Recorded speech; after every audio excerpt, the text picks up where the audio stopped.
Hello, everyone. Welcome to Mailbag Day. How are you? I'm swell, at Williamson NFL, if you want to give me a follow. Lots of good questions today, and we're going to start with Ryan McKee, who asks, so we're supposed to believe Russ was the problem with Denver's offense? Feels like a Payton problem. Sean Payton, Denver's head coach, of course. Everyone knows I'm a Wilson guy. I would have went there, but it's only one game, folks. He could crash and burn. I didn't think his arm strength was wonderful, and we're not out of the woods yet. But I do think this. Frankly, let's go back a bit. His last year in Seattle, no one seems to talk about, was pretty underwhelming. And they were ready to move on.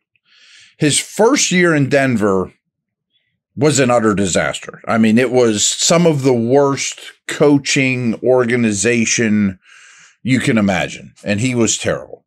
And they were terrible. And it was terrible. And then last year, I thought Wilson played much better than year one in Denver. But that being said, and a lot of this is because their new ownership, the Walmart people took over Denver. They don't quite know how to run a team. They trade for Wilson, and then they go get Payton to fix Wilson. But I'm sure Payton never would have picked Wilson. Payton's a very quick processing, accuracy, paint by numbers type quarterback guy. That's never been Wilson's game at all. It was a terrible fit. And I definitely blame Payton for not adapting his system more to fit his quarterback. I'm sure he was hired to fix Wilson, but it was almost like an unfixable problem if he's going to run his stuff. Square peg, round hole. Now, Wilson, since he's been here, one game and what I've seen off the field and practice, etc., has been better than at any point in the last 3 years. And I also think he has some blame there, too. Like, I bet if you gave him True Serum, he would say, I got embarrassed. I'm not working harder, but I've changed my attitude, the way that I see the game, the way I prepare to revive my legacy. You know what I mean? And so it's all the above, but I think that kind of lays it out pretty well. Anil Gawkale asked, Matt, what's your assessment of the play of Broderick Jones? Very concerning. I think the short answer is they messed this guy up from playing left tackle, right tackle, left tackle, right tackle. I'm not denying there might be some truth to that. It'd have been great to just stick him on one side to learn.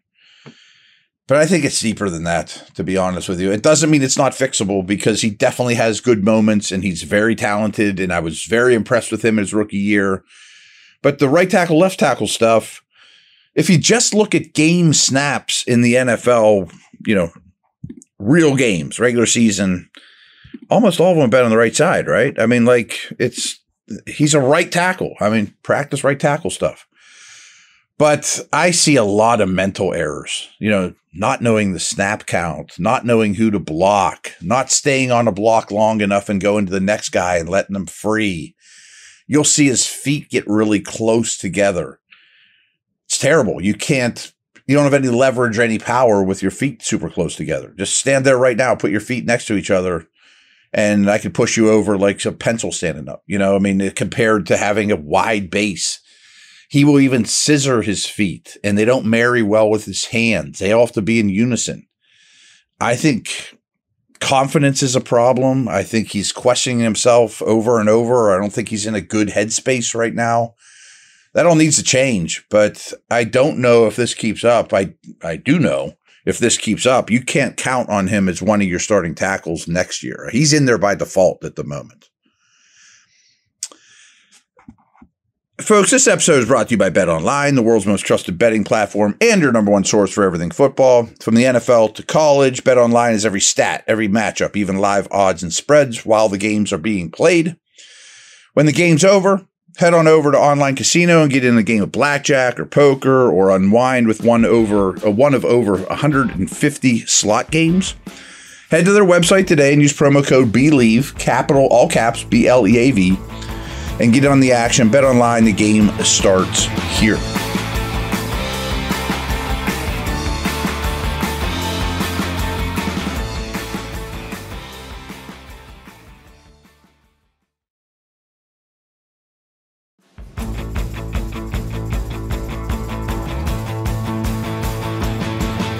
Steve asks, Calvin Austin III is a terrific punt returner, but as a number 2 receiver or number 3, I just don't see it.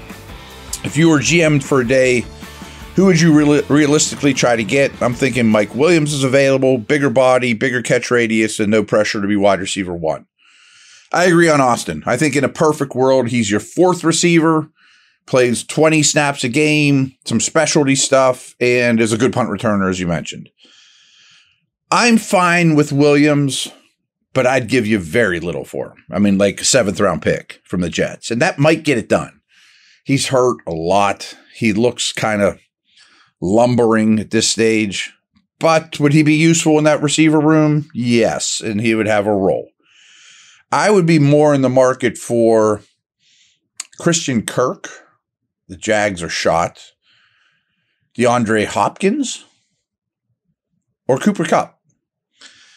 None of which probably cost as much as you think when it's all said and done, because you'd be taking on decent contracts. And that's something the Steelers are easily prepared to deal with. I honestly think you could get DeAndre Hopkins for a 5th, maybe a 4th for Kirk, a 3rd at most for Kupp. These guys aren't young and they're not cheap. I might even be too high. So I think you could get one of those. I think it's a huge need. And those are the type of names I would be after. And frankly, if you landed Mike Williams for a 7, I'd still kick the tires on others. The problem is I don't want to go into next year's draft with no picks either. You know, that's a problem. Jason Allen King asks, with Russell Wilson in now, which receiver, not Pickens, do you expect to reap the most benefits or even blow up, if any? Obviously, the answer is Pickens. You're 100% right about that. He has a long history, and this is kind of a Sean Payton thing too, of throwing to running backs. But I think the real answer is just everyone gets a little more. Najee, Warren, Washington, gets one more catch a game. Jefferson. I mean, those 4 to me all get just one more catch a game, 2 more catches a game, 5 more catches a month. You know what I mean? And that's a lot when it adds up, you know. I think that is a veteran, spread the ball around type quarterback that you should expect for Wilson. My man Michael Odesso says, if Russell can continue to keep the offensive explosive and a top 15 unit, will this be the most balanced Steeler team since maybe their last Super Bowl? They already have top 5 units on defense and special teams. Just got to keep the offense improving. That sounds ambitious, you know, most balanced team since the Super Bowl, because I don't look at this team as a Super Bowl contender, and I know that's not what you're asking. But the way you phrase the rest of the question is pretty strong. I do think top 5 special teams, top 5 defense is now the expectation for the rest of the year, not, you know, a hope. I think that's the expectation. Can this offense get to 13 through 17th? Yeah. I don't know much better than that unless they were to add a big-time receiving threat. But that seems like in a league that doesn't have a dominant team, a contender? And that's a big word. Timmy Hemis asks, he's a buddy of ours too. Have we heard anything about Super Steelers soup lately? Have you had any recently? I do every Thursday when I go to the facility almost. And we had a lobster bit. It was a lobster shrimp bisque last week that was unbelievable. More importantly, there have not been a ton of sacks. Does the D need to blitz more to get more pressure, especially earlier in the game? I have mixed feelings on this because I think that they are too generic on defense overall. Rush 4, drop 7, play cover 3. Don't really move a lot of people around. I mean, it's not every snap, but it's pretty high. Not a lot of twists and stunts, not a lot of blitz. Now, this past week, the ball came out so quickly, and there was a lot of holding, that I think that leads to not a lot of sacks. And frankly, I think their pass rushers are the best in the league. So maybe we're just in a dry spell a little bit. And again, teams are going to get the ball out quick. But it wouldn't break my heart. I mean, Queen, all 3 of those linebackers are very good blitzers / pass rushers. Using it more might not be a terrible idea. I lean more on that side, but I see both sides. Steel City Sports Report, are there any positions that the Steelers should improve through the trades they're not being blind to because of the glaring wide receiver situation? I would have said slot corner, not just because I'm not going to not say it now, just because Beanie Bishop had 2 picks. It's more because Sutton's pretty close to coming back, so you kind of weathered that storm. Always O-line, and they're hit so hard on O-line, yes. But the problem is no one's selling O-linemen. I mean, how many in-season trades of an offensive lineman have you seen in the last 5 years? You're not going to get them. So these are more keep an eye on the waiver wire type moves than go out and give up a draft pick for somebody. But unfortunately, there's just not a lot available. Last one is Matthias asks, lots of graphs, chart, data, love Benton. His pass rush seems to be what sets him apart, so hopefully he connect on some sack soon. But how is he playing as a run defender? I thought he was awesome this week. This game against the Jets might have been Benton's best ever in the NFL, all around.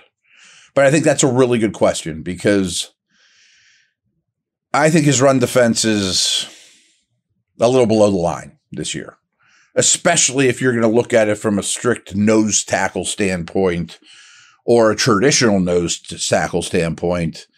He's not Will Fork, Hampton, Joel Steed. He's not built that way. I think he'd be better suited in the Cam Hayward role than he would as a true nose.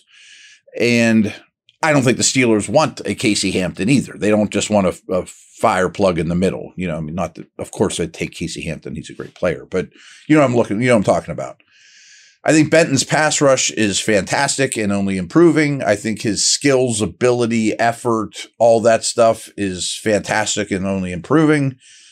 I'm a big Benton believer, but I would consider this offseason getting a stouter 320-pound nose type and making Benton your Ogunjobi or something along those lines, as opposed to going to find what used to be an end. You know what I mean? I'd rather see him be an upfield player.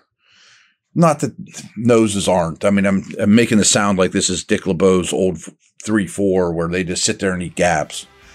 But he is not quite the run defender you want on the nose, But I really, really like the player. All right, everyone, take care. We'll see you.